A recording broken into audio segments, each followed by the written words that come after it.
Okay, good morning, folks. Welcome back to our session. This is the day 7, and most probably by end of tomorrow, we should be able to do whatever the jobs we want to do using all the transformations. And also, we tomorrow go over. There would be a presentation on data quality tomorrow, so please don't miss the class. The presentation is going to go and do a deep understanding about why do we need data quality and how to work with data quality requirements in an organization. So that would be of tomorrow's topic. Today, to start with, I had a couple of questions, and Syed had a very important thing that he wanted me to redo and explain how to define an ODBC and how to map them to a source and a target schemas. So I'm going to go over that. So the important thing is, though I have installed MySQL, which comes with the data services installation on your own machines, still you'd not be able to see the schema. Unless you see the schema, you cannot do whatever I am trying to tell you. So how to get this particular option which I am showing in my on my screen in the my program, sorry, the start menu. Under MySQL, I have MySQL Workbench 5.2 and MySQL connector. There are a couple of other connectors also, which are very important because these connectors will be useful for you when you define an ODBC. Because of the ever-changing versions of Windows, some of them accept the MySQL connector 3.1, which is by default with the installation. And just in case the 3.1 doesn't work, the other connectors will be able to help you. So today I'm going to show you that. But one important thing, make sure that you install MySQL Workbench. And I think in my videos I covered that where you find that. After you download the entire software, what you'll have to do is a very simple thing. I can show you, and it is not a complex installation as data services to myself to do it, because I don't want to pamper you guys. I have to give some work, only then you can log into your missions and then try to do something in there. So uh, if I just try to find out where I have that MySQL bench, I will show you what I have to install. See, this is the MySQL installer you will get when you download it from the website, and when you click on that, you will see it, and I will show you what to install again. Only then you can create these ODBCs without any confusion, because data services will create only one schema called data services, and it will create your local repository. The rest of the things, it is up to you. You will have to do it if you wanted to uh, do a proper installation. So if you see here, install updates or add, modify products and features, remove SQL MySQL products. So if you see, I can say add or modify features, and these are the four options you have. MySQL server, I don't want the server because there is some installation on my machine on the database side. So I need to take this one and this one. Those are already been checked, and say next, they get installed. It's a very simple installation, so it won't bother you much. Try it out. So after you do this, you should be able to see in your start programs, if you go and try to find out MySQL, you'll see this. And in MySQL, click on this MySQL bench. First time when you install, you will not have a connection. So the first important thing is you need to create connections. Only then when you create connections, you can log on to it and then start working with it. So I will show you the first initial screen when you get onto MySQL bench, what you will see. And then I will show you how to create the ODBC and get it connected to um, data services. So I'm just checking if at all there is any voice from rest of the people. I still don't see a couple of guys. Okay, that's their problem, not my problem, because it's already 8:15. And see here, you will not see this training underscore local and local host when you first install. Forget about the right side part of it because we haven't installed the MySQL 5.5. So you don't worry about anything else. All you'll have to do after you log in is this new connection. Go to new connection, give just a connection name. It doesn't matter what connection name you give here. So make it easy and give anything. So I'm saying demo connection, and here in the parameters and in the advanced there are two things you need to understand. The host name is nothing else than your own mission IP address, or you can give the local host so that it connects to your own mission. How to generally find your IP address for the people who don't have any idea, I'm trying to show.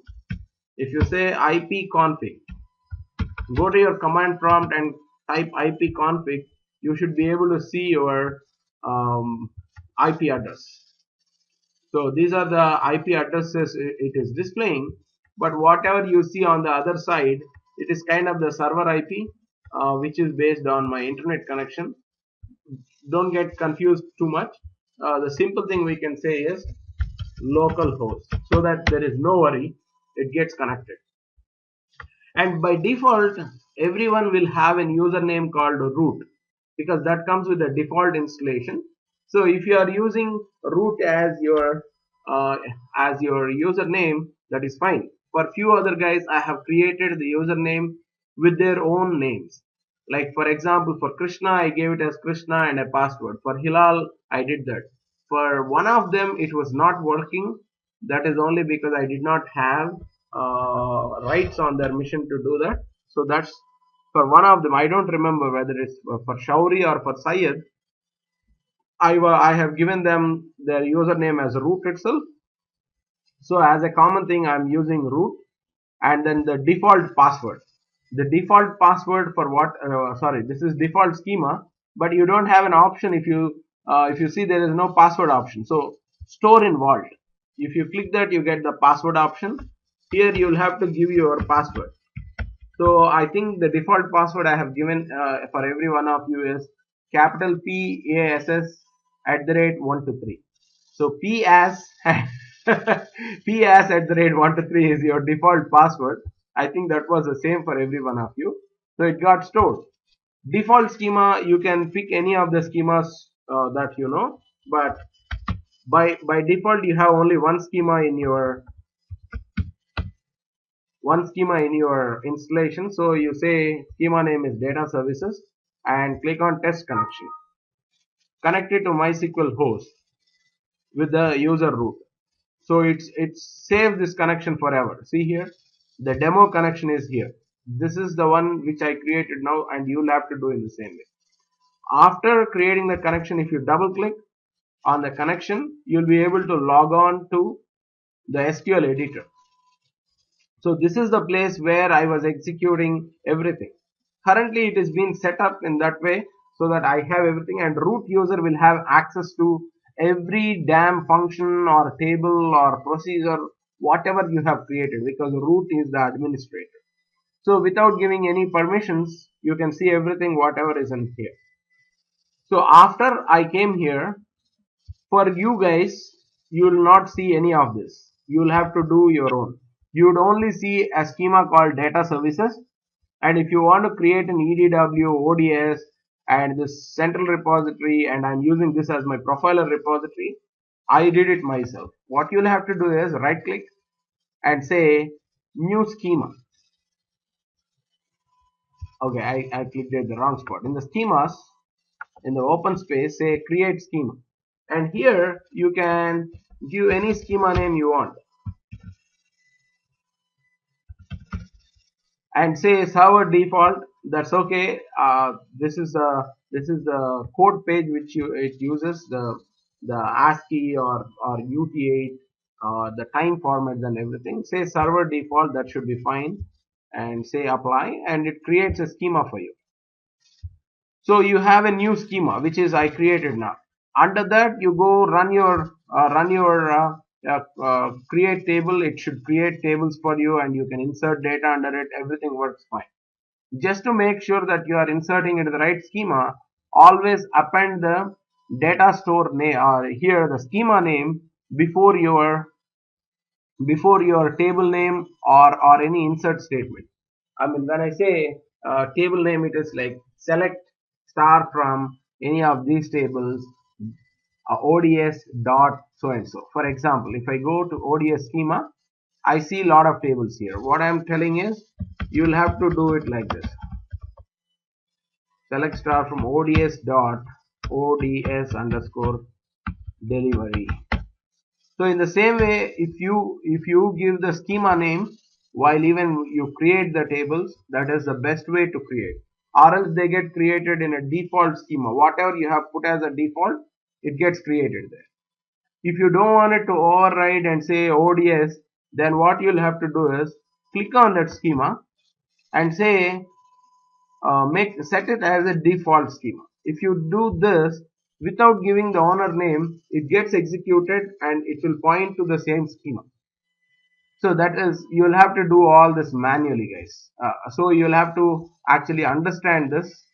And let me see, I heard a ping. So hi Sridevi, we just kicked off, and I'm trying to recap.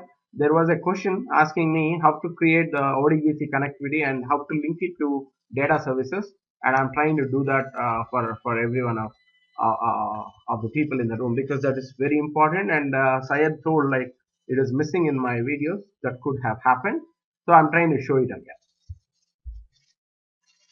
Perfect. So in here, if you see, if I make that as a default schema, then it is not a problem. If you don't make it as a default schema, always for anything you run, you will have to give the schema name dot table name. That's the convention in any database. So follow that rule.